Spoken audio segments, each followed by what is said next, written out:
Simbahang Bato. So, ito yung pinuntahan namin nung linggo dito sa may Laurel, Batangas. So, ang Simbahang Bato na ito ay tinayo noong 1680s to 1690s. Ayan o. Ang ganda niya guys. O, diba? As in, yan lang yung pinaka-simbahan niya. Open space siya. Tapos, yung simbahang ito ay gawa sa coralline stone at pinagsama-samang lime mortal. Ayan o.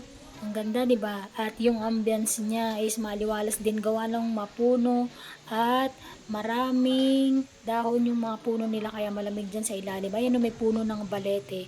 Siguro mga 50 years old above na rin yun at may punong mangga. So nagtirik din kami diyan ng kandila. At dinarayo din ito ng iba't ibang tao galing sa iba't ibang lugar. Merong bayad yung environmental fee pagpasok ng Laurel, Batangas pero 5 pesos each lang. Ang simbahang bato na to ay unang naging kumbento bago naging simbahan. Ayan guys, so yan yung mga souvenir pics namin.